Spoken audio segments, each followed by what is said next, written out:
믿음의 조상 아브라함이라는 제목으로 같이 말씀을 나누겠습니다. 오늘은 4장인데요. 3장까지의 내용을 간단하게 말씀을 드리면 로마서 3장 에까지에서 사도 바울은 계속해서 우리가 우리의 어떤 율법의 행위, 우리가 어떤 하나님의 말씀을 잘 따른 행위가 아닌 오직 하나님을 믿는 믿음으로 우리가 구원을 받게 되었다는 것을 강조했습니다. 우리의 행위가 아니라 하나님께서 우리에게 주신 그 믿음, 은혜를 통해서 우리가 구원을 받았기 때문에 우리가 자랑할 것이 아무것도 없다는 거죠. 왜냐하면 우리의 구원은 다 하나님의 은혜로 된 것이기 때문에 그렇습니다. 구원에 있어서 우리가 한 것도 아무것도 없고요. 우리가 했던 어떠한 노력과 수고도 하나님이 우리를 구원하시는 데 있어서 아무런 도움이 되지 않는다고 말합니다. 그래서 사도 바울의 이런 믿음으로 말미암아 구원을 얻게 된다는 이신칭의 교리, 이것을 다시 한번 이 유대인들에게 확신 있게 증거하기 위해서 사도 바울은 아브라함의 예를 통해서 이것을 증명하려고 합니다. 사도 바울은 1절에 아브라함이 육신의 행위로 무엇을 얻었느냐라고 반문합니다. 그리고 2절에 곧바로 아브라함의 행위로 의롭다 하심을 받았다면 자랑할 것이 있겠지만 하나님 앞에서 자기의 행위를 내세울 수 있는 사람은 아무도 없다는 것을 강조합니다. 그렇다면 아브라함이 하나님 앞에 의롭다함을 받은 이유는 무엇일까요? 바울은 3절에 아브라함이 하나님을 믿은 것을 의로 여겼다라고 이야기합니다. 여러분 괜찮으시면 앞에 창세기를 한번 찾아봤으면 좋겠습니다. 창세기 15장 6절 말씀입니다. 창세기 15장 6절 말씀입니다. 네, 우리 한번 같이 읽겠습니다. 시작. 아브라함이 여호와를 믿으니 여호와께서 이를 그의 의로 여기시고. 아멘. 하나님께서 무엇을 그의 의로 여기셨다고 나오죠? 아브라함이 여호와를 믿으니. 아브라함이 여호와를 믿으니 여호와께서 이를 그의 의로 여기셨다라고 창세기 15장에 말씀하고 있습니다. 이게 굉장히 중요한 내용입니다. 결국 아브라함이 의롭다함을 받은 것은요. 무엇 때문에 의롭다함을 받았습니까? 믿음. 여호와를 믿는 믿음으로 인해서 의롭다함을 받았다고 사도 바울은 얘기합니다. 다시 로마서로 돌아가서요. 이를 4절 5절의 말씀을 통해서 일과 관련된 원리, 일을 통해서 우리에게 주어지는 보수의 원리를 통해서 다시 한번 믿음의 원리를 설명하고 있습니다. 4절 말씀 같이 읽겠습니다. 시작. 일하는 자에게는 그 삭시 은혜로 여겨지지 아니하고 보수로 여겨지거니와. 아멘. 여러분 무슨 말이냐면요. 우리의 행위로 의롭다함을 받았다면 우리는 우리의 행위를 통해서 구원을 받았기 때문에 구원은요. 우리가 무엇인가 했기 때문에 받은 보수요 삭시라는 거죠. 그것은 절대 은혜가 될 수 없다는 겁니다. 왜냐하면 내가 열심히 해서 구원을 받았기 때문에 내가 수고한 노력에 대한 대가를 받은 것뿐이에요. 그렇기 때문에 이거는 은혜도 아니고 무엇도 아닙니다. 그냥 내가 열심히 일한 삭스를 받은 것이죠. 그러나 어떻습니까? 하나님은 일하지 않은 자에게 삭스를 준 것과 같다고 얘기합니다. 자격이 없는 자에게 주어진 은혜라는 거죠. 그래서 구원은 우리 편에서 한 것이 없고 오직 하나님의 편에서 선물과 은혜로서 우리에게 주어진 것임을 다시 한번 강조하고 있습니다. 5절 말씀에 일을 아니하고 구원을 받을 만한 경건하지 않은 자를 하나님은 의롭다고 여겨주셨다고 얘기합니다. 다시 한번 행위가 아니라 믿음을 의로 여겨주셨고 구원이라는 것은 은혜로 주어진 것임을 강조하고 있는 것이죠. 그래서 이제 사도 바울은 아브라함이 아닌 다른 인물을 등장시킵니다. 6절에 그가 누구냐면 바로 다윗이라는 거죠. 다윗은 어떻습니까? 이런 것이 없이 하나님께 의롭다 여김을 받은 자들. 이런 사람들은 다윗과 같은 사람이라고 얘기합니다. 다윗은 어떻습니까? 살인죄를 지고 살인을 저질렀기 때문에 마땅히 죽어야 합니다. 하지만 하나님의 용서를 받고 하나님께서 그를 의롭다고 여겨주시고 의인으로 칭해 주셨죠. 다시 말합니다. 아브라함은 행위가 아닌 믿음으로 의롭다함을 받았습니다. 다윗도 마찬가지입니다. 다윗 또한 죄를 지어서 살인죄의 처벌을 받았어야만 했지만 하나님의 용서와 의로우심을 받은 것이죠. 아브라함도 다윗도 일하지 않았습니다. 자격도 없었습니다. 하지만 하나님의 은혜로 의롭다 여김을 받았다고 얘기하는 거죠. 그렇다면 우리 또한 마찬가지라는 겁니다. 이 아브라함과 다윗의 계보 가운데 있는 우리 모두도 마찬가지라는 거죠. 율법의 행위가 아닌 오직 은혜로 구원받는 것이 당연하다고 바울은 이야기하고 있는 것입니다. 이 아브라함과 다윗은 누굽니까? 구약의 정말 위대한 인물 중에 하나죠.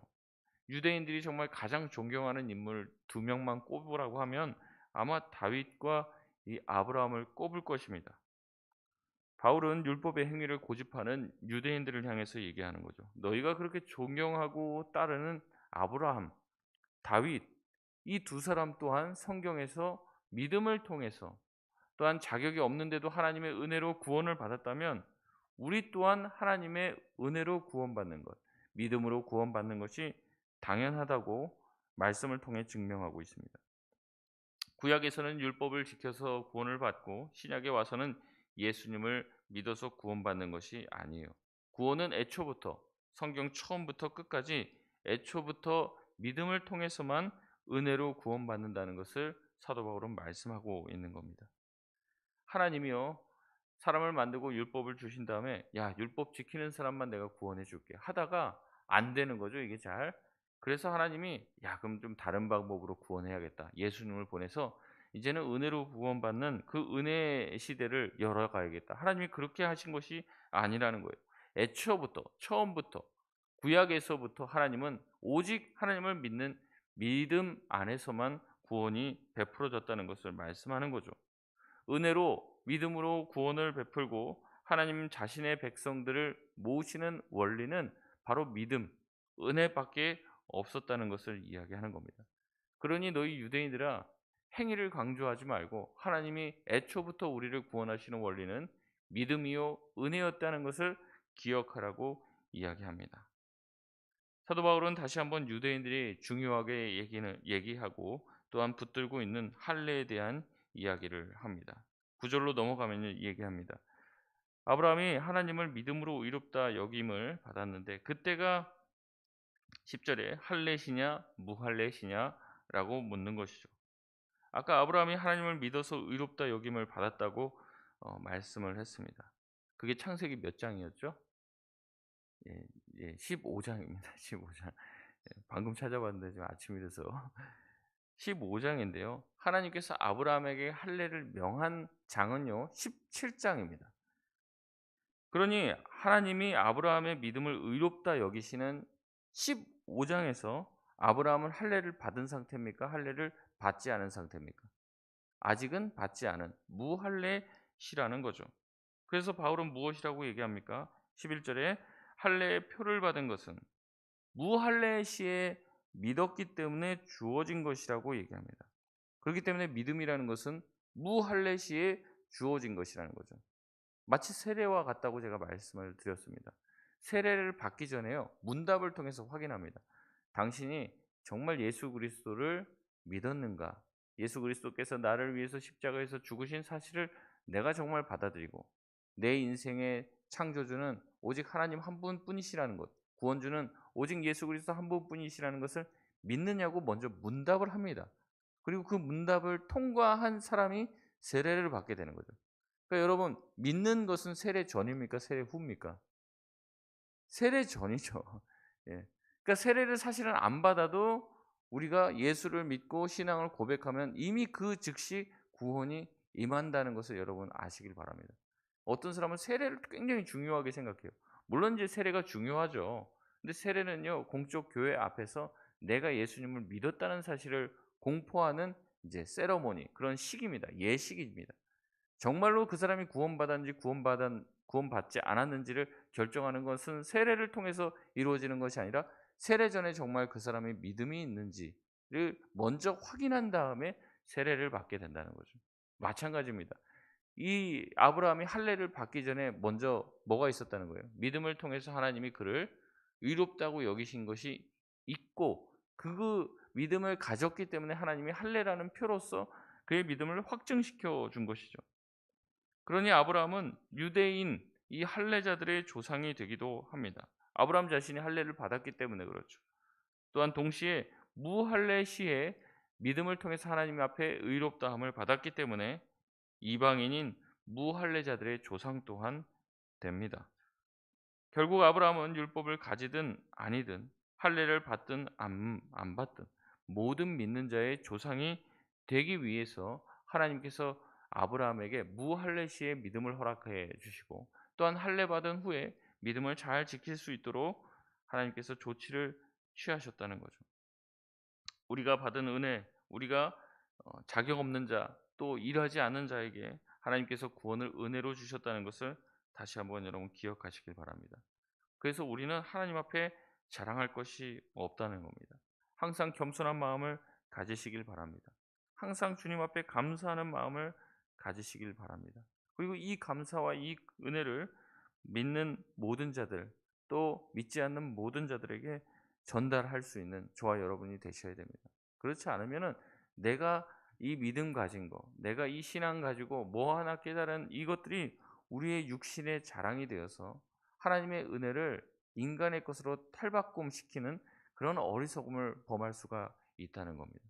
나에게 주신 하나님의 은혜, 나에게 주신 구원의 선물을 늘 기억하며 감사함으로 살아갈 수 있는 저와 여러분이 되시길 바랍니다. 나도 예전에는 죄인이었고 나도 예전에는 부족했잖아요.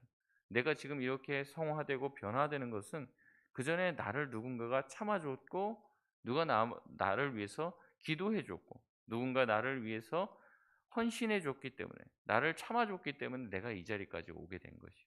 그렇다면 나도 이제 얘기하자면 그런 거죠. 예. 그 개구리 올챙이적 생각을 해야 되는 거죠. 나도 예전에 부족했을 때 누군가 나를 위해서 기도해 주고 참아 주고 보듬어 줬기 때문에 내가 이 자리에 왔다면 나 또한 어떻게 해야 된다는 겁니까? 누군가 그렇게 잘할 수 있도록 버팀목이 되어 줘야 되고 그를 감싸 안고 그를 위해서 기도해 주는 노력이 필요하다는 겁니다. 이것이 바로 은혜 받은 자의 모습이라는 것이죠. 말씀을 마치겠습니다. 그리스도인은 그 존재의 시작부터 끝까지 모든 것이 다 은혜인 줄 믿습니다. 우리가 누리는 모든 삶은 하나님의 선물이며 복입니다. 그렇기에 은혜가 은혜되기 위해서 우리는 먼저 우리가 구원 얻을 자격이 없는 자라는 것을 인정해야 합니다. 내가 자격이 있는 줄 생각하지 말고 내가 자격이 없다는 것을 깨달으면 깨달을수록 나에게 주신 은혜가 얼마나 값진 것임을 깨달을 수 있다는 거죠. 만약에 우리가 조금이라도 내가 하나님의 은혜를 받을 만한 자격과 노력을 한 것이 있지라고 생각한다면 사도 바울의 말에 의하면 그러면 우리가 받은 것은 보수에 지나지 않는다. 내가 뭔가를 했기 때문에 하나님한테 받았단 말이에요. 내가 기도했기 때문에 받았단 말이에요. 내가 하나님의 말씀에 순종하려고 했고 선한 일을 하려고 해서 이런 복을 받았습니다라고 얘기하면 그것은 은혜입니까? 보수입니까? 보수밖에 안 된다는 거예요. 그러니까 하나님이 나에게 주신 것이 은혜가 되려면 내가 그것을 받을 자격이 없다는 내가 죄인이라는 것을 깊이 깨달으면 깨달을수록 하나님이 주신 모든 것이 우리에게 은혜가 된다는 겁니다. 그렇기 때문에 항상 겸손한 마음, 은혜 받을 자격이 없고 내가 일한 것이 없는데 자꾸 일 요만큼 하고 크게 부풀리지 말고 일을 많이 했어도 작게 좀 축소하고 이것밖에 내가 한 게 없는데 참 하나님은 나에게 많은 것들을 주셨구나라고 생각하며 하나님 앞에 늘 겸손하면 모든 것이 다 은혜로 느껴지고 감사로 체험될 줄 믿습니다. 그 마음 가지고 살아갈 수 있는 오늘 하루 되시길 주의 이름으로 소원합니다.